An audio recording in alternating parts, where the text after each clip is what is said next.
Hi everybody, a little bit later than planned, but welcome to the Relationship Blueprint. This is the 3 key steps that you must know for any intimate relationship to be successful. So once again, my name is Robert Ian Bonnick. Welcome. Now today what we're going to be doing is I'm going to take you through, your relationship story. That's where it all starts, your relationship story. Then we're going to get into these 3 key stages within any relationship that we're all going to go through. Ideally we get to number 3, but most of us break up in number 2. And then finally at the end, you're going to have so much information, and you may have some more questions, and then you're more than welcome to reach out to me via DM. You can work with me if you like, but there's also going to be so much great value in there for you that you may feel like that, I've picked up some really great nuggets of wisdom, and that's enough for me, right? So wherever you are is exactly where you're supposed to be. So without further ado, let's start off. So as I mentioned before, my name is Robert Ian Bonnick, and a really great place to start is, what is your relationship story, right? So what is your relationship story? So my relationship story was one of, I would be going through relationships 3 or 4 in a row. Each one was like 1 year long, three of them actually, 1 year long, and I couldn't seem to get above that period of time, right? So, and what it felt like is that with each of those relationships, that the reason why they came to an end wasn't me, right? It wasn't me.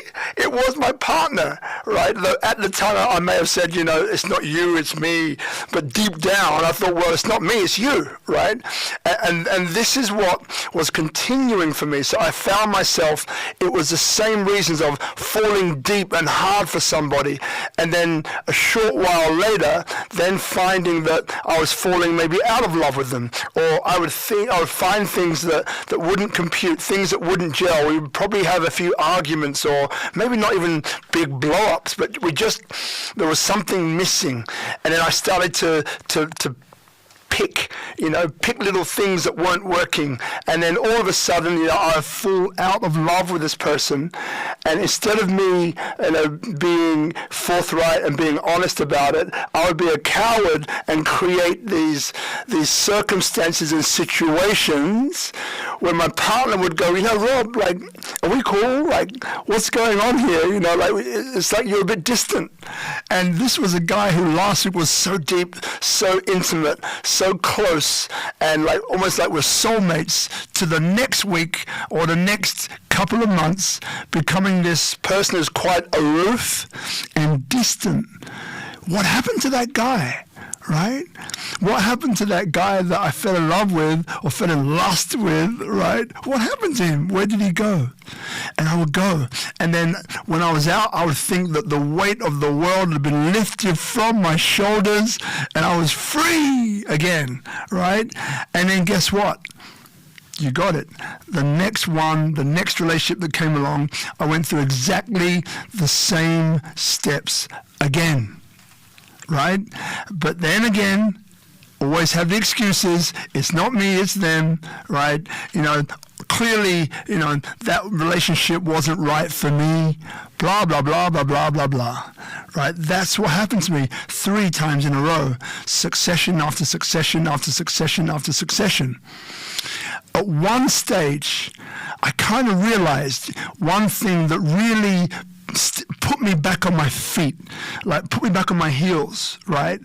And that was, I realized that the only common denominator in all of the relationships was, you guessed it, it was me, right?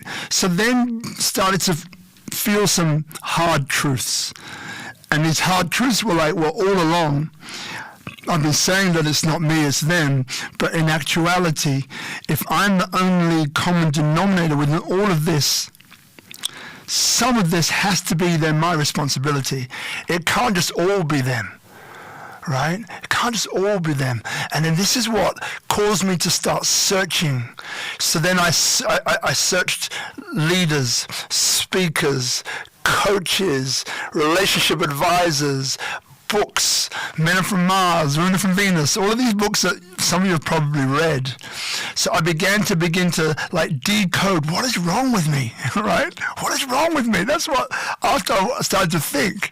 And then I had one 22 or 23 year relationship, right, where we went deep, right? It was a whole spiritual. We met in like an ashram type environment, basically classical Indian meditation, and I came with this whole spiritual belief system around relationships and relating to one another.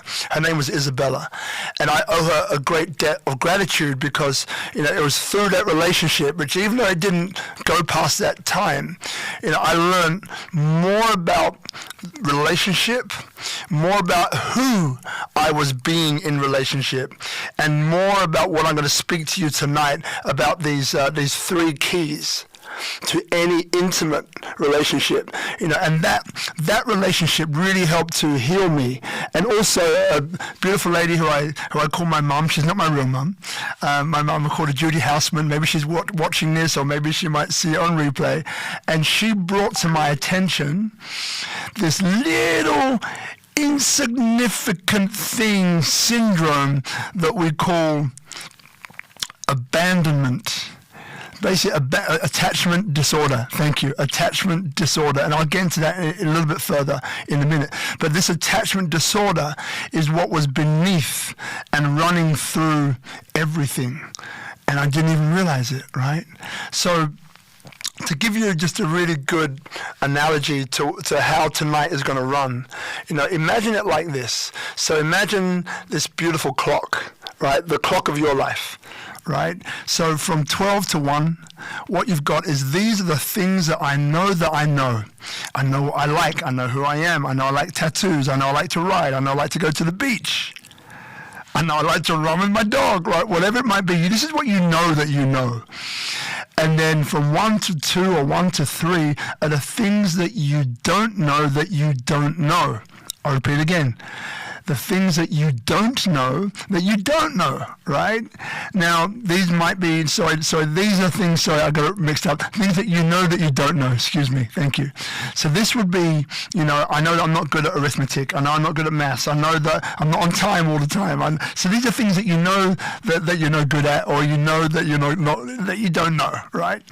And the third one, which I kind of jumped there before, it's like 3 to 12, or 3 all the way again to 11, is this, I don't know that I don't know. Now, this is called unconscious incompetence. So unconscious incompetence. Why? Because you don't realize that you don't even know that you don't even know, right? I know that sounds a bit weird, sort of, right? But you don't know that you don't even know. And this is where I was in my relationships when I was there going to my partners, believing in the depths of my heart that there was something wrong with them. And we just weren't appropriate, right? We just weren't a good fit. Another really important thing before we go into this is this understanding of energy. So I'm here in Bali, Indonesia, tropical nomad, filming this as we speak. Now, what we know is that we are beings who work on a frequency. And this is a frequency or resonance that each of us has. When you kind of say to somebody, that girl or guy's got a great vibe, that guy's got a great vibe, that girl's got a great vibe. In other words, they have an attractive energy, a spirit or a force that draws us in. So this is attraction now. Right? And it's important because at any point in time, what tends to happen to us, what we draw to us, is the frequency that we hold inside.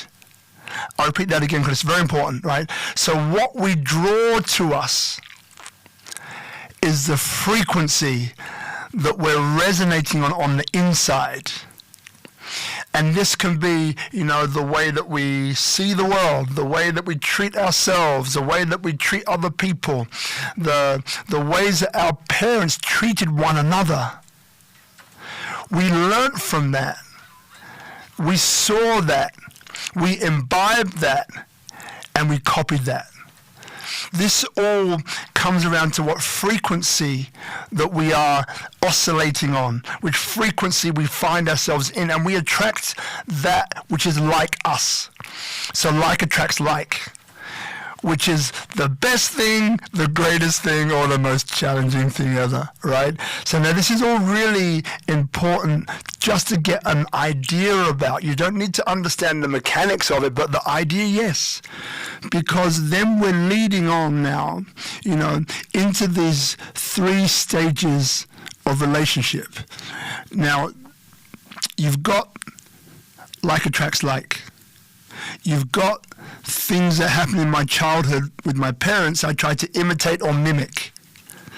In other words, how they treated one another, I was programmed with most of the time. So you've got that. You've got the fact that, a hard truth that I had to learn for myself was the understanding that I was the common denominator in all of the relationships that I was in. All of them, right? I was a guy who was a constant. So taking all of those things forward into these 3 stages of relationship. Now, before I get there, a little bit about me, so you understand a bit about my background. So for the last 20 years, I've been fully immersed in this relationship saga, for want of a better term, this relationship mystery.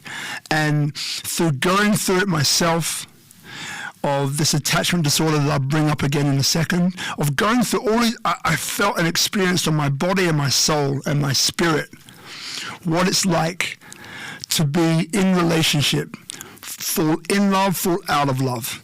We've all got that. I also got to see, through coaching others, what happens to other people. So we're talking, I've had conversations I'm about to have with you tonight with hundreds of people. So it's not just 1 or 2, right? And it's work that I do privately, because for those of you who know me, I'm all about inspiring humanity, right? All about it. I grew up in 2 children's homes for 18 years in London and had a pretty incredible life, right? Learning about human conditioning, human psyche, what makes us different, what makes us the same, that we want to be loved, honored, accepted and cherished for who we are. These are things regardless of color, background, religiosity, faith, that we all have in common. We want to be fulfillment in what we're doing. Right, so all these things came into that. So I had that very powerful upbringing. Then I ended up working with superstars like Madonna and with the supermodels, and had a business for number 3 in the world, which I co-created. I ended up, co-creating about 2,000 events that attracted over 1.5 million people. Became a coach, an author, a speaker, right? So all of these things is for me, it's all about, I love humanity, and from very early on, from the age of 12, I knew that I was a bridge. I was a guy who could bring people together with empathy and love, be able to see us for who we truly are, which is one. We have individual, unique, powerful stories, but at our core, we want the same things. We want the same things. Fulfillment. We want fulfillment. We want to be heard, listened. We want to be accepted and loved for who we are. This is what binds us together in our humanity. And then years later on, I found out that Martin Luther King, Malcolm X, Marcus Garvey, seminal figures in history who stood for human rights, humanity, who were bridges, are part of my extended family tree. So all of this brings me to this beautiful space of now being able to speak to you from a place of authority and wisdom. I'm 51 years of age. I've had some incredible experiences. And I love it because now I get a chance to share these with you. Okay, so what are these 3 stages of relationship? Any intimate relationship, and why are they important that we understand them? Okay, we start with number 1. So this one we can all relate to. So the first stage or the first phase of relationship is called honeymoon period. Honeymoon period or attraction. Now this one we all know really, really well. This is where you meet someone and there's like fire, sparks, you know, you get along, you love each other's company, you talk non-stop. Maybe the sex is amazing, right? For want of a better term, everything is in a upwards direction, right? We're having the best time and we feel like we've met our soulmate, we've met our partner, we've met our loved one, we've met the person who we could possibly spend the rest of our life with. He has his habits, or she has his habits, like picking their nose, but it's cute, right? It's a really cute thing. And this honeymoon period or attraction phase can last for 1 week, 2 weeks, 2 months, a year. It depends how often we get to see one another, how often we get to hang out with one another, how often our triggers are triggered, which we'll get into in a second. So this honeymoon or attraction phase is a beautiful phase and one that we can easily get addicted to, which is one of the reasons why, you know, this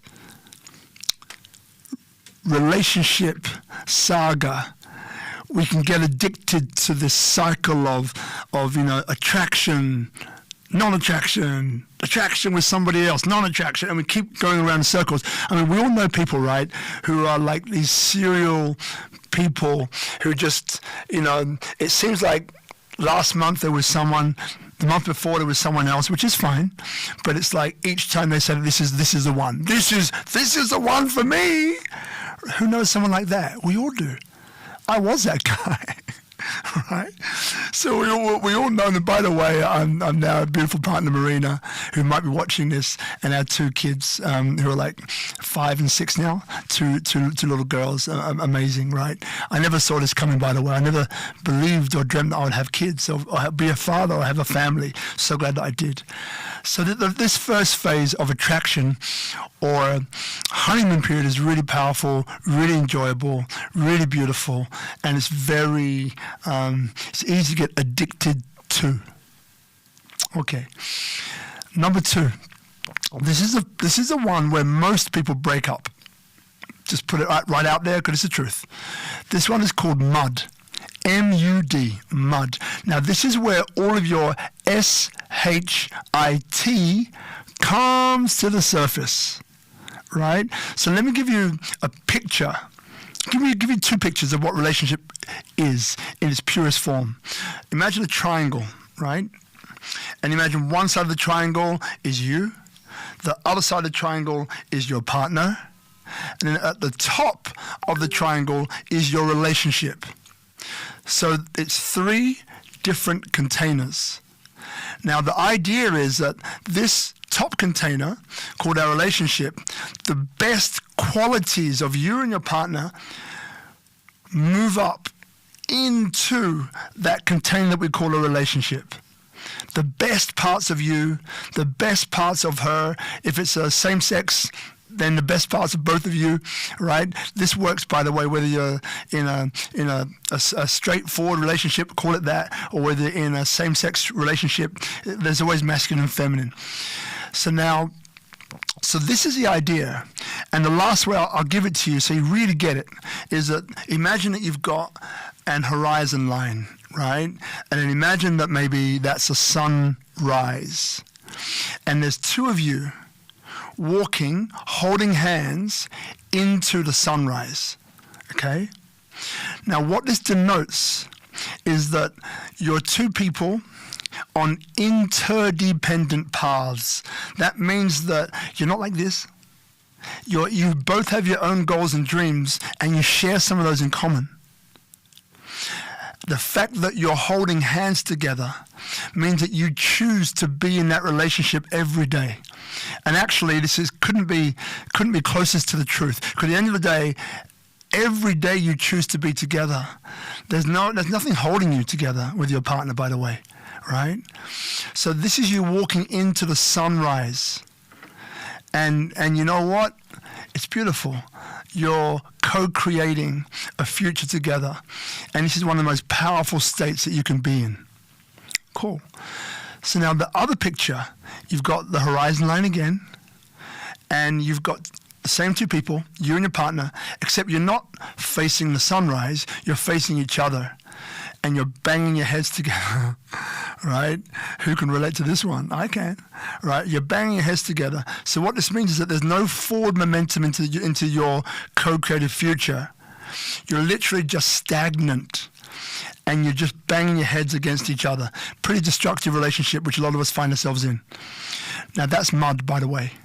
So this is a view of relationship, the pyramid and the horizon line, right? So that gives you, a goal of where we're heading, right? Let's get to mud. So mud, when all your SHIT comes to the surface, what this really means is that, what comes into this particular phase are things like power struggle. Wasn't there before? Power struggle, right? This ego, this one-upman or one-woman-upmanship, right? So all this starts to come in. The things that you loved about him before, the way he picked his nose, remember, that was really cute back over there in attraction phase, now is like, oh my God, what did I see in this guy? He's disgusting. Who does that? Who does that? Picks their nose, oh, that's disgusting. So all of these things that you found sexy and cool back over there, right, or over there, in what we call attraction phase or honeymoon period, you now begin to detest. I use that word on purpose, detest, right? Now, what's going on here is that, as I mentioned before with the pyramid, you, your partner, the relationship, right? What's happening here is that your unresolved, pay attention, your unresolved experiences from usually your childhood then begin to leak out of your container and into the container of relationship. So earlier on, I spoke to you about resonance, about frequency, about like attracts like. So what's going on here is that like is attracting like. Why? Because what life is trying to do is that it's trying to lift us up. It's trying to metamorphosize us into our best selves.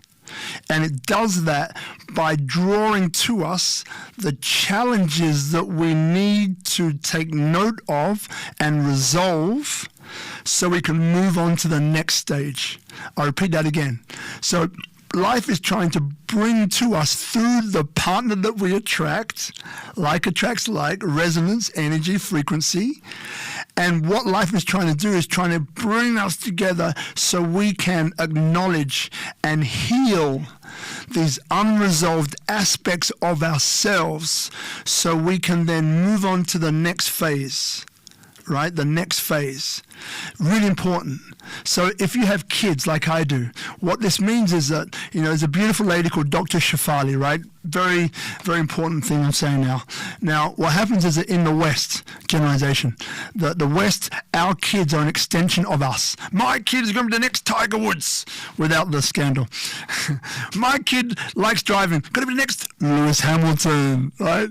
My kid's going to be the next, plays tennis, Roger Federer, right? These things are our egoic selves in general, trying to make our kids' life better than we had it, which is beautiful, right? But also, trying to, put something onto our kids so we can have success through them. Okay, so the Eastern mentality, according to Dr. Shafali, is our kids, we are a custodian. Custodian means that we're here to look after. Don't own them, we look after them, right? We shepherd them, in a sense. So we are a custodian of these incredible beings, and these kids are here to teach us, not the other way around. So when our kids trigger us, and we go like, oh, by the way, I'm not perfect. I get triggered too, right? And you want to do something and they're doing the opposite thing and you get upset because they're doing the opposite thing. You're like, oh, driving me nuts, right? What's going on here? This is an opportunity for us to heal. Because remember, we're the ones being triggered, not them. So it's something with us. So this taking responsibility in the mud phase is super important, that you take responsibility for your own stuff. The minute you point the finger at your partner is 3 pointing back at you. It's a little litmus test for you. So whenever you feel like 3 pointing back at you. By the way, don't use this stuff to beat up your partner with. This is not what this is about. This is about providing information so we can understand each other better. Okay? So this mud phase is a power struggle. This mud phase is this unresolved aspects of ourselves. I brought up before about this abandonment disorder. Now, abandonment disorder, growing up in children's homes as I did. Now, some of you may have this, even if you haven't grown up in a children's home. But what it is that you get the stunning realization that the person who's caring for you, the person who you love or rely upon, could possibly leave you, right? Could possibly abandon you. Say that again. So when you're 0 to 7, 0 to 8 actually, you get a feeling from your parent or from your major caregiver, you know what? There's a chance that these guys might leave me, might abandon me. And then what happens is the way that we deal with that in relationship is that we try to abandon our partner first before they abandon us, right? So that's like the first and best dressed. I abandon you first. Right? So now I'm good. Because I wasn't left. I wasn't dumped. I dumped them. Right? Egoic. But the ego is trying to protect our innermost, vulnerable feeling that actually we're really, really scared of being abandoned. That's what it was. And for me, when Judy Houseman told me that, I was like, no. But then I read about it, and in the first couple of lines, I knew that was me. And I knew that was the thing in me that was pushing my partners away, that was not penny pinching, but finding fault finding in my partner. They're not this enough, they're not that enough. All of these were ways of me to push them away because I was scared. The other really powerful and important way to solve mud is self-love. Say it again. One of the most powerful and important ways to solve being in mud, where most relationships break up and break down, is self-love. Why is that important? Because it's like this. There's a beautiful word called empathy, right? Empathy is not sympathy. Empathy is this understanding of what someone else has walked through and knowing that at any point in time, your partner, you, are doing the best you can with what you know and what you have and what you're used to. Now remember, we mimic our parents in many, many ways. So we are, by definition, we can be limited in many ways. I'm limited. I'm letting it go, but I'm limited too. I have my own worldview, which I believe that I'm coming to terms with and letting stuff go, but it's there, right? I'm not pretending that it's not. So the self-love, when you can truly stand in someone else's shoes, knowing that you would do no different if you had the background, the lifestyle, the influential factors that they had, how could they act in any other way except the way they're acting now? Super important. Super important, because then that self-love, what it does is that then you realize that you begin to forgive yourself, right? Forgiving yourself, having acceptance for who you are, that you're not perfect. You're into mastery, right? Getting better every day. Now this is crucial, because through doing this, then you begin to forgive your partner. Because remember, it's not your partner that you need to forgive, it's you.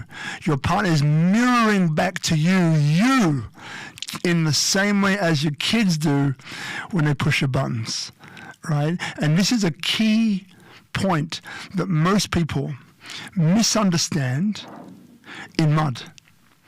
Misunderstand it completely. And just to layer this in a little bit more, we're building upon that. By the way, if you're just joining us, you've joined an interactive session, and this is about relationships and the 3 key secrets or the 3 key stages of relationship that if you understand them, it would transform your relationships forever, your intimate relationships forever, and that's what it did for me. So the first stage, as we know, is attraction, where everything is up, right? The second stage is mud, where you get triggered and you misinterpret that, right, as something which it's actually not. Within the mud stage, I need to highlight the differences between men and women, right? Because there are differences. There are. So I'll give you a few to get you warmed up, and then we'll move on to the third stage. So one of these key differences, and this is how we misunderstand each other so much, and I fell for this one, hook, line, and sinker. Sometimes still do, but I catch myself a bit sooner now, right? Is this. So let's talk about men. So men are the problem solvers in general, the masculine energy, the problem solver. Let's go for it, let's work it out as we go, right? Let's have a problem. And in general, when I get a problem, I go away and I think about it in my cave. I go away and I think about this problem. I spend time on it, and I'll come back to you like a loyal dog, pardon the French, like a loyal dog. I've solved it. Here it is. That is an awesome trait, which masculine is most of the time. Beautiful trait.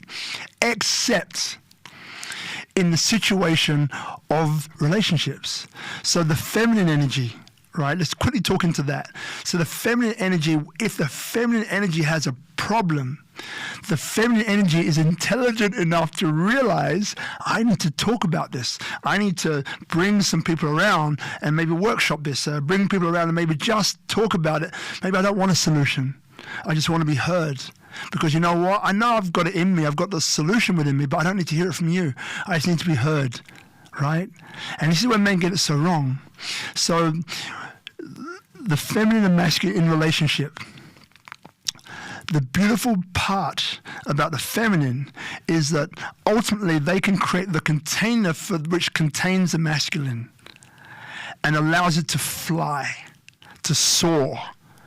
And this is about this coming together of masculine and feminine energies in such a beautiful, powerful way that what is created, remember the pyramid, the relationship, what is created is so much more powerful than the sum of its parts that it's not funny at all, right?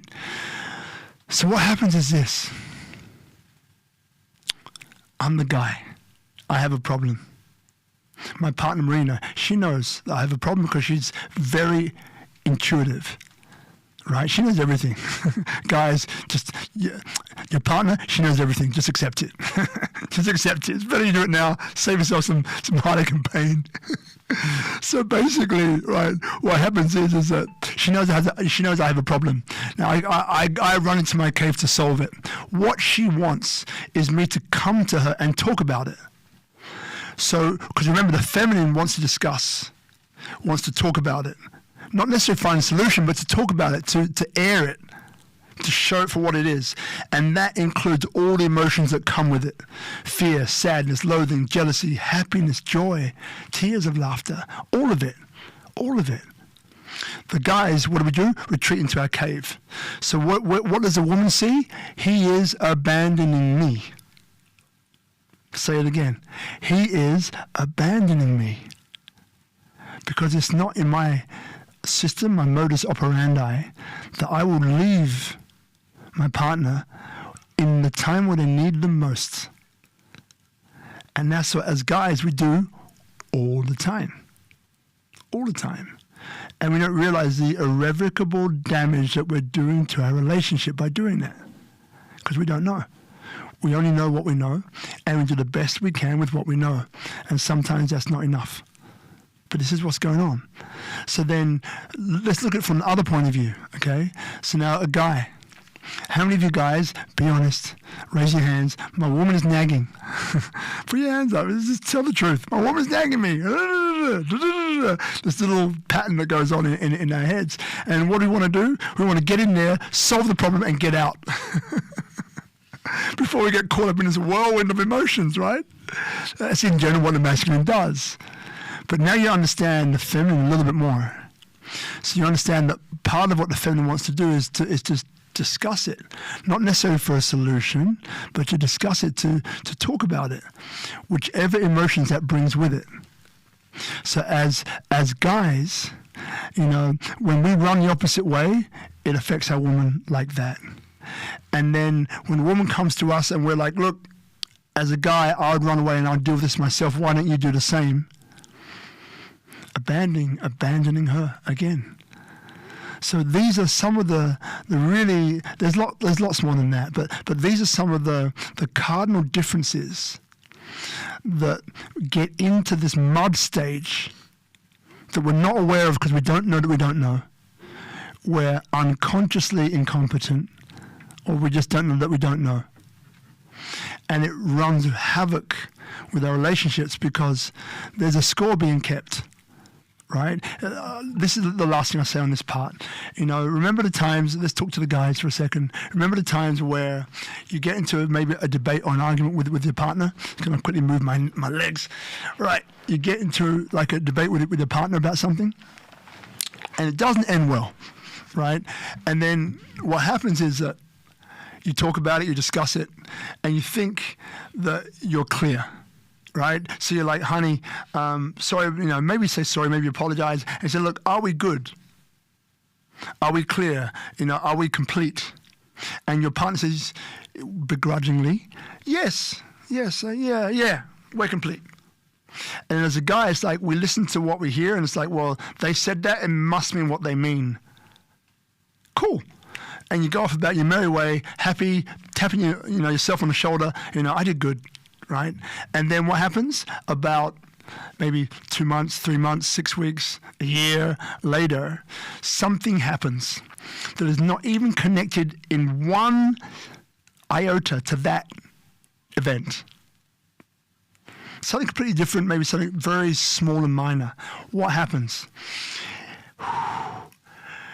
That comes up, the upset, and then your beautiful partner says to you, and I remember when, or remember when you did that, or you haven't learned at all. You're not listening to me, just like back then. Now, as a guy, you're like, but hang on a second, like, we dealt with this, right? You said, yes, we're complete. It's like, no, I wasn't complete. And then you're like, oh my God. So now these things are dripping away behind the picture of your relationship. And if you don't deal with them, they have the opportunity to then come up and bite you later. Right? So I'm just giving you an idea now about mud, and now you're getting some ideas about why most relationships break up in mud, right? Because it takes courage, it takes self-love, it takes forgiveness, it takes empathy to work your way through, or to shed these layers of ego that you do not need with power struggle. Right, you don't need them, and there's a bunch of exercises that I can pass on to you, of how to help you on your way with that. But let's move to stage 3. So for those of you watching again, stage 1 was attraction, or a honeymoon period where everything is up. We're happy, woo, my soulmate. Number 2 is mud, where all your SHIT and unresolved stuff comes to the surface, and it kills the relationship. It pollutes the water, it creates power struggle and misunderstandings that do not get cleared in a moment, and that has horrible, horrible consequences for later on. Now let's talk about unconditional love. So unconditional love is a beautiful state that we all aspire to. Now, as I mentioned before about that view of, the horizon line and the sunrise and these two people just walking side by side, holding hands, walking into the sunrise, interdependent paths, choosing to be with each other every day, right? It's a choice, helping one another no matter what. Whether we're together or not, I love you so much that whatever you need I can support you with, I will do. This is about unconditional love. Like, we all come in with things, right? None of us necessarily come in with nothing, like, I'm clean, I'm clear, I had a great upbringing, I've got no challenges, I'm perfect, whatever, right? I haven't met that person yet. I'm not saying they don't exist, but I haven't met them. I've met quite a few people. So here's the thing. In this beautiful stage, now you have the opportunity to work together, right? Because remember, like, how about we do this? You heard that expression, 1 + 1 = 2. Yep, of course. 1 + 1 = 3. Yep, of course. But what about this one? 1 + 1 = a window. Let you sit with that one while I take a sip of this coffee from Tropical Nomad. 1 + 1 = a window.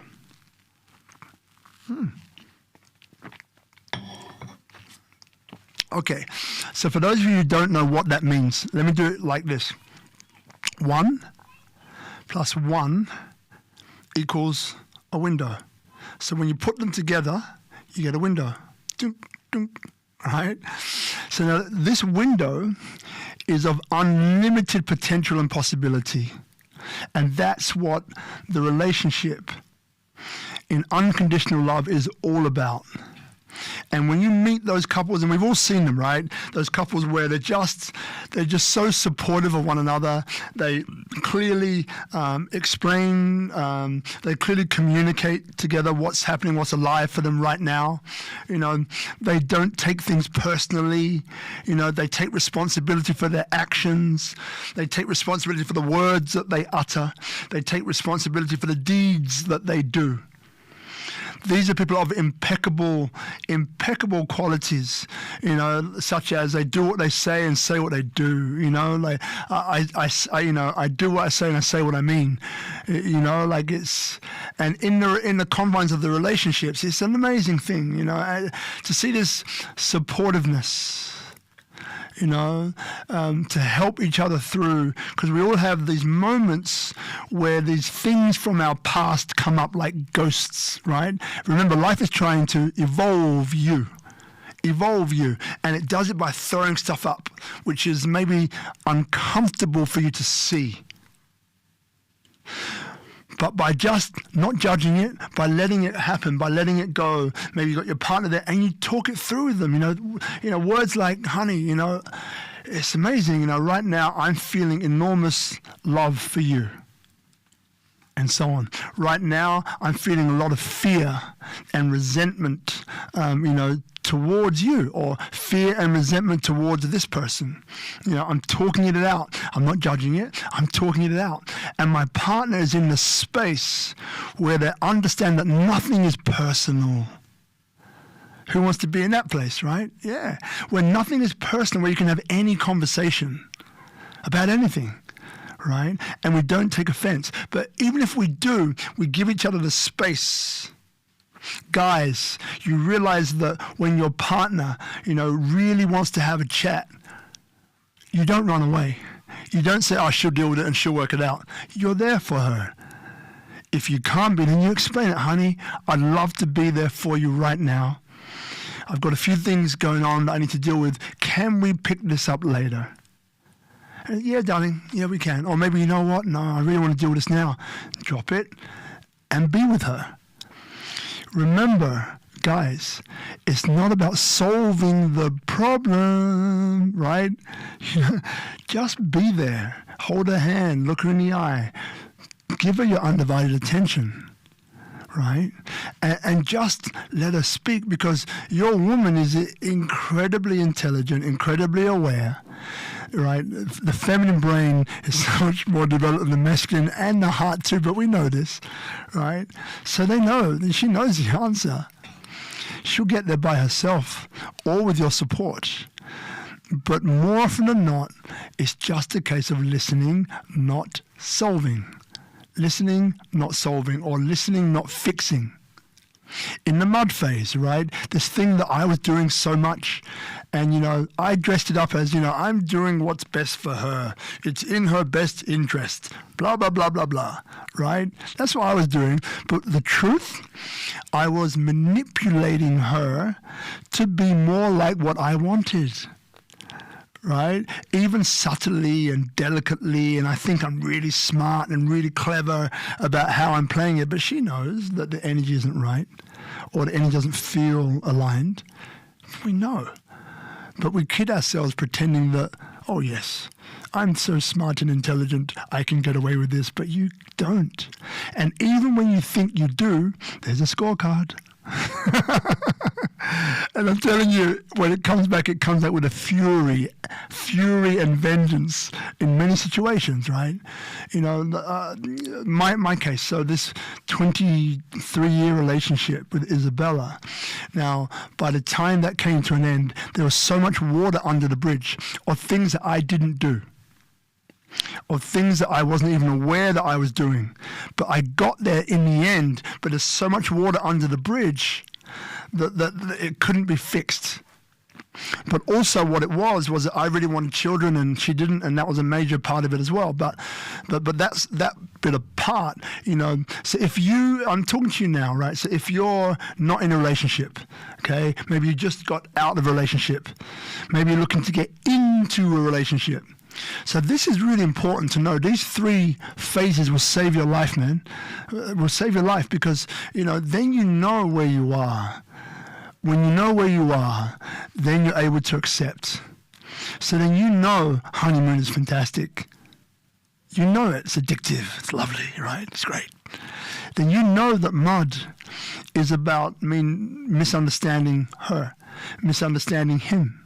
Misunderstanding that, you know, that like, actually this is life bringing me an opportunity to heal and solve what I'm going through right now, which was hidden from my view, is about self-love. So all of these things, you know, if you're out the other end of a relationship right now, you can be reflecting on your last 2 or 3 relationships honestly, and just even get a pen and piece of paper and just write down, you know, what was going on for you. Guarantee you'll find some common denominators. You will. You know, it's the same stuff. The face of your partner might change, but it's the same thing. So it's extraordinarily powerful to know that these 3 exist. It's extraordinarily powerful to know that you have a choice. It's extraordinarily powerful to know that, you know, that your partner, you know, within the confines of what we're talking about now, can help you have your own salvation, to be someone who can hold you in a space where you are able to complete your own inner journey without the need to be judged, without the need to be, you know, overly put into a corner or pressured or manipulated, right? This is all extremely possible, okay? And like, I'm so passionate about this because, you know, like, it honestly saved my life. And I was so upset of the damage that I was doing to partners past, you know, because I don't feel good hurting other people. I don't feel good, you know, my actions having that impact on somebody else. I don't. You know, at the time I tried to lie to myself to pretend that I was cool with it, but I was never cool with it. You know, and again, this is a journey. These 3 steps is a journey for you, you know, to find your way and navigate your way through the relationship. And just one quick tip, you know, I've left you a couple. So with mud, just remember, right, that it's about compassion. Understanding that this person who I'm opposite, who I love, right? And you ask yourself this one question, right? So if this person is a person that I loved over here in the attraction phase, it's the same person. What's changed now? Powerful question. What's changed now? And quite often what you find is that the thing that has changed is you. Right? Don't get me wrong, there's some relationships which are extremely violent, and this is this is on the extreme scale, right? And there's some relationships where, yeah, you need to remove yourself because no one wants to have that inflicted upon them, right? So what I'm referring to now, and specific work that we do in those situations. But what I'm referring to now, for the majority of what we're talking about now, is the relationships for probably 80% of people who are watching this, or 80% of people in the world. You know, it's this misdiagnosis, this misunderstanding.